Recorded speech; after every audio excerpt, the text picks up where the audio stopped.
on this day, 13th of March, 1954, the Battle of Dien Bien Phu began. This battle would mark the end, a humiliating end, to French rule in that part of the world. What began as a sensible, in many ways, attempt to prevent the Viet Minh from expanding their control into French-ruled Laos, ended up destroying French rule in all of Southeast Asia. Let's see what happened.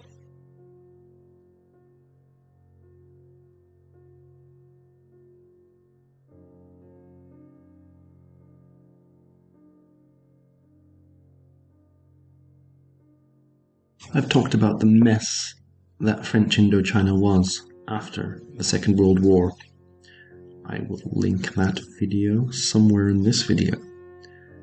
But to give a short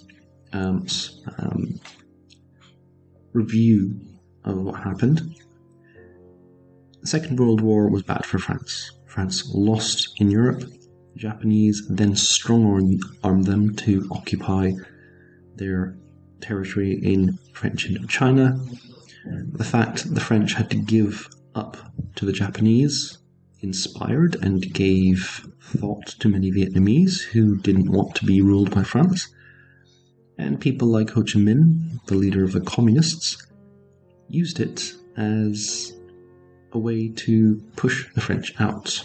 Once the Japanese surrendered, the Japanese allowed the Vietnamese to take lots and lots of guns and ammunition. They're ready for a fight. The First Indochina War began, and it wasn't going very well for France. France continued to hold places like Hanoi, a lot of the south of Vietnam, especially Saigon and the areas around, as well as parts of Laos and Cambodia.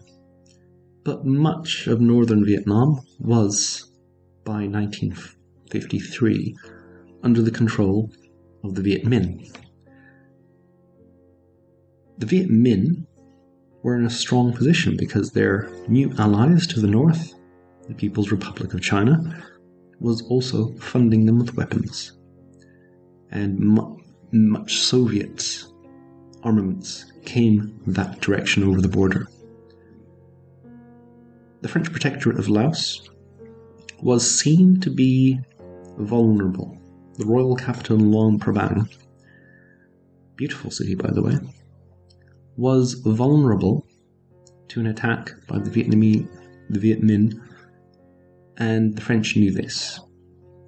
So the plan was, we will insert our troops, weapons, planes, in the path, the most logical path, of attack on Luang Prabang, and we will fortify it, and we will even use it as bait, so that they will come, they will attack it, then we can use superior French arms to destroy the Viet Minh.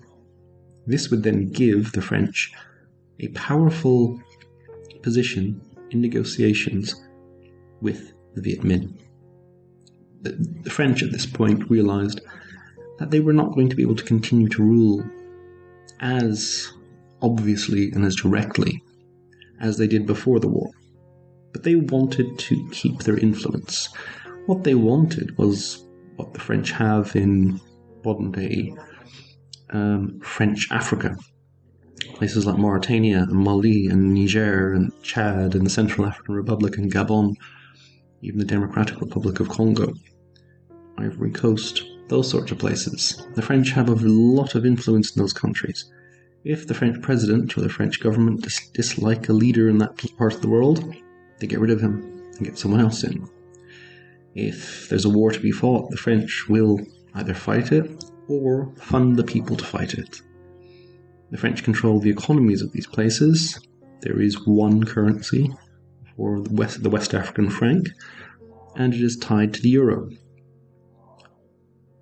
much of French industry still depends on selling to this part of the world, and much of the raw materials in France that are used in France come from French West Africa. So it is a new colonial status that the French have in that part of Africa, and that's what they wanted, it seems, in Vietnam, Laos, and Cambodia. Unfortunately, this was not to be. The cunning plan was to draw the Viet Minh into an open battle. And there they would destroy the Viet Minh forces, and then they would win the war. That was the idea. They picked this place, Dien Bien Phu, because it was right in the middle of enemy-controlled territory. They would supply the fort overland from Laos and by air from Hanoi. They would use the French Air Force to destroy the positions of the Viet Minh, and they thought they would have enough men and material in the fortress to defeat the Viet Minh. Now, I'm not possibly an expert, although I do know that if you put a military position into a valley, you should probably control the highlands surrounding that position. The French didn't do this, and this allowed tens of thousands of Viet Minh troops to surround the French and cut them off. They then had artillery pieces, mortars, anti-aircraft guns situated in caves amongst the trees, very well hidden, and the Viet Minh were determined to take up the French bait and destroy them. So, on this day, the Viet Minh began their attack upon the French fort in Dien Bien Phu.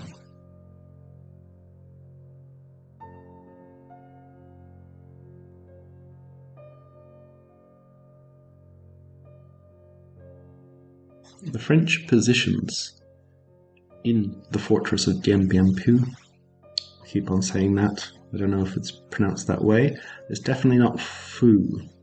We don't have an F for a PH sound in Vietnamese, I know that much at least. But the French had a few different strong points in the fortress. One was called Gabrielle, next Beatrice, Anne-Marie, Huguette, Claudine, Eliane, Dominique, and Isabelle. These were encampments, fortified positions, and the four central ones, Eliane, Dominique, Claudine, and Huguette, protected the airstrip.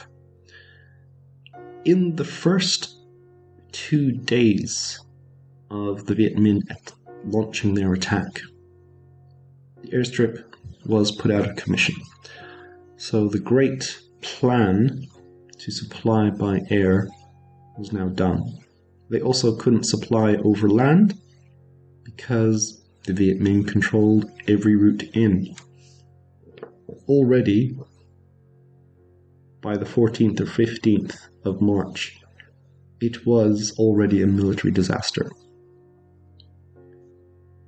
The Viet Minh threw, over the course of this battle, they threw tens of thousands of men at the French positions, and thousands died. It got so bad that at one point the Vietnamese had to stop the attacks. They were losing too many men, not because they really cared about them, but because they just couldn't justify doing it to their men themselves. The French were panicked. They realized at this point that things were not going well, that they needed the Americans to intervene. The Americans were open to this. There were suggestions of using nuclear weapons against the Viet Minh, which would probably have wiped out the French positions as well, so that would have been a bit problematic. Eisenhower, however, said that he would not authorize any intervention unless other allies were also willing to intervene. So this would be Britain, Australia, New Zealand, Canada, probably. And none of them wanted to do this. So the Americans stepped up back and decided that they wouldn't get involved. The French were pretty much at this point doomed. The Vietnamese commander, Giap, was, I think that's how I pronounce his name, the Red Napoleon of Vietnam, was a great commander, apparently, and it was he that was able to take Dien Bien Phu. The French, after many weeks, were being pushed back. Their positions, one by one, were being destroyed, and they were being cut off from each other. Each position was being cut off from each other, and then destroyed bit by bit. As the battle continued, they started digging trenches right up to the French lines, and from here they were able to then storm the remaining fortresses that were left, or mini forts. The French really had no chance unless they were willing to destroy their own men, unless they were willing to get the Americans to drop a nuke on them. And the French themselves were a couple of years away from actually having their own nukes, so they didn't really have anything they could do. They could send their regular army over land, but that could take weeks, and they would have to be fighting all the way. And marching through these forests, well-defended forests, towards this place in the middle of nowhere, it wasn't going to work. It was basically a complete and utter disaster. The French government realized this, and this, in many ways, is the beginning of the end of the Fourth Republic. Between this and then Suez a few years later, it was going to destroy the legitimacy and then lead to basically the soft coup by Charles de Gaulle in 1959. 58, 59, around that time.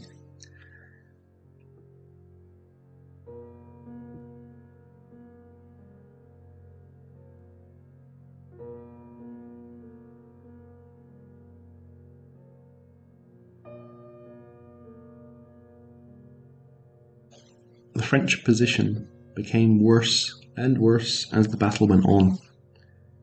It went on March, April, and into May. This was a long campaign. Things became worse for the defenders. Food started to run out. Clothes, well, they were wearing rags. The weather wouldn't have been great either, although this is not the hottest time of the year. It would have been relatively coolish up there in the mountains. But they would have been in a bad way. If there was rain as well, that would have been even worse. Medical supplies weren't able to be brought in. The injured, they were stuck. They couldn't be flown out. And bit by bit, the Vietnamese got closer and closer. So, on the 1st of May, they overran Elian 1 Dominique 3, and Hujet 5. These were positions where there were troops. So bit by bit, they began taking more and more of the defenders' forts, or little mini forts. On the 7th, Giap ordered an all-out attack. 25,000 Viet Minh fighters against fewer than 3,000 French and Imperial troops. The French actually weren't allowed to use French troops from France. Well, it wasn't that they weren't allowed, they didn't use them because they didn't want this war to be more unpopular than it already was back home. They used Moroccans, Algerians, Tunisians, Africans, and Laos and Cambodians and Vietnamese themselves, as well as the French Foreign Legion and volunteers from France. But they wouldn't allow conscripts to come from France. So there was 3,000 of them, many of them North Africans and locals. By the 8th, it was obvious the battle had been lost. Thousands of troops were seized as prisoners. About 11,000, I think it was, in total. Only about half would survive. Many of the locals, the Vietnamese, themselves fighting with the French, would never be seen again, as one would expect. It was not a good thing to fall into the hands of the Viet Minh. Those who did survive were force-marched to camps near the Chinese border. Half of them along the way died, and the ones who did survive, well, probably some of them died as well. They would have been malnourished, probably would have been tortured. The Communist Vietnamese had form for that. So this was a humiliating military defeat. It brought down the French government. The new Prime Minister, Pierre Mendès, formed a government with Communist Party support back in France. So you can see where this was going to be going. It was a catastrophe. Now, what does this mean for France itself? What does it mean for Vietnam? Let's see.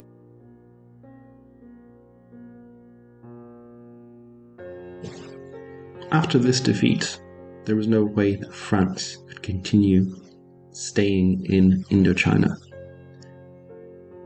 In France itself, people were disgusted, surprised, shocked that a French army could be defeated by some bandits in the hills. The French political establishment was shocked. They were losing their empire. They couldn't believe this. But very quickly, this led to dissolution of the French Empire and to its transformation into the French Union, which was kind of a knockoff of the British Commonwealth, but not as successful. As I said, in parts of, I will say, French Africa, because they speak French there, the French do kind of have a semi-colonial hold on much of West Africa and Central Africa. They're involved even in places that weren't really French, but were ruled by French-speaking Belgians. So, Democratic Republic of Congo, the Republic of Congo, which is French Congo, Gabon, Cameroon, Central African Republic, Chad, Niger, and all those places along to the Atlantic. They don't quite have as much influence in places like Morocco, Algeria, and Tunisia, but they have a relatively high amount of influence, but not direct. They don't control their finances. They don't overthrow governments in those countries whenever they decide they feel the need to.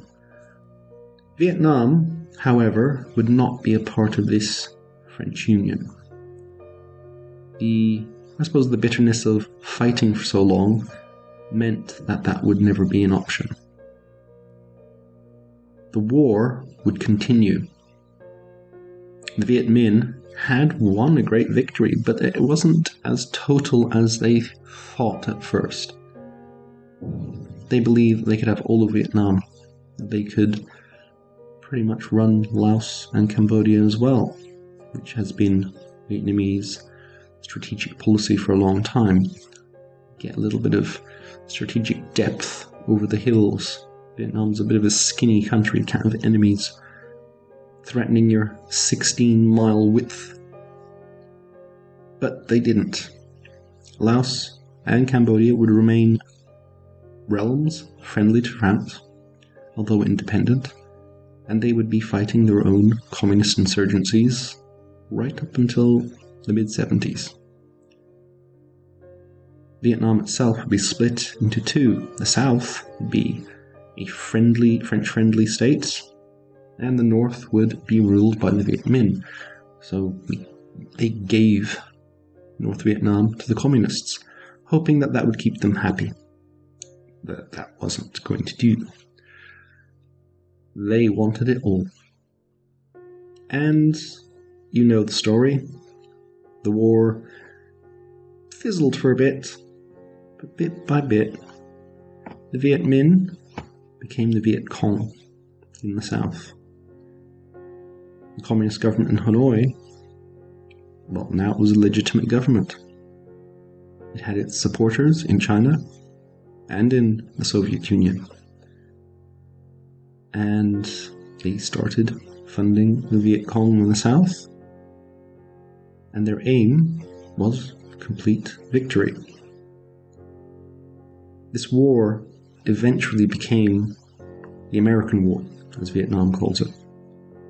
And the American War would only end, finally, humiliatingly for the Americans, in 1975, when they evacuated Saigon, and we had those scenes of the helicopters taking off from the American embassy, people hanging on to it as they flew out to carriers just off the coast. This, in many ways, is only the beginning. If you like these videos, come back for more. Like, subscribe, and comment.